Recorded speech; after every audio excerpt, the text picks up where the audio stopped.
आपण पाहताय शिंदखेडा माझा टीव्ही न्यूज, जे सत्य तीच बातमी। धुळे जिल्ह्यात कांदा पिकाचे भाव घसरल्याने शेतकरी मोठ्या अडचणीत।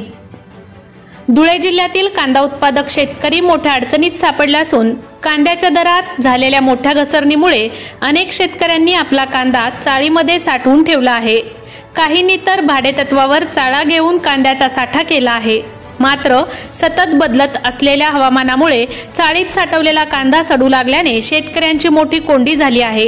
धुळे तालुक्यातील आर्णी गावासह इतर भागांमध्ये मोठ्या प्रमाणावर कांद्याची लागवड करण्यात आली होती।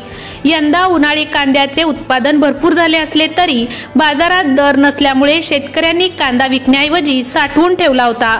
गरजेच्या वेळी थोडा थोडा कांदा विकून पैसे मिळतील आणि खरीपासाठी खर्च करता येईल अशी त्यांची अपेक्षा होती। पण आता बदलत्या हवामानामुळे कांदा चाळीमध्येच सडू लागला आहे। कांद्याला मोठा वास येत असल्याने मजूरही मिळेनासे झाले आहेत। त्यामुळे कांदा चाळी फोडून सडलेला कांदा बाजूला काढण्याची वेळ शेतकऱ्यांवर आली आहे। यामुळे त्यांना आर्थिकदृष्ट्या मोठा फटका बसतो आहे। धुळे तालुका प्रतिनिधी दिलीप साळुंके। उन्हाळी कांदा आपण 4 बिघा लावलेला होता।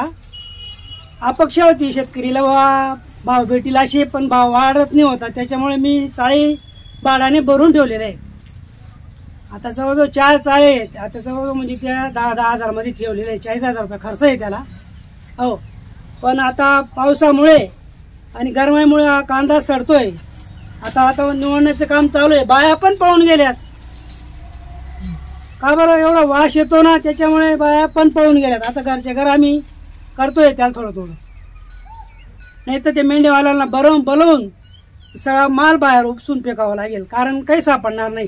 साधारणतः कितीचे नुकसान झालेले? साधारणतः म्हणजे जवळजवळ आता एक चाळीमध्ये 200 क्विंटल आहे। 800 क्विंटल कांदा भरलेला आहे मी। त्याच्यामध्ये काय 2-3 टारल्या सापडते असे निवडून। खर्च किती लागलेला होता? खर्च त्याला जवळजवळ 80-90,000 रुपये खर्च आहे। नुसतं काढण्यापासून ती बियाण्यापासून हा भरण्याचा आणि मजुरीचं ते काही संबंधच नाही। आता पूर्ण सोडून गेलं।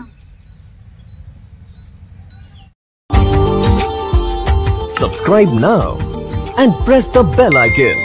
Never miss an update.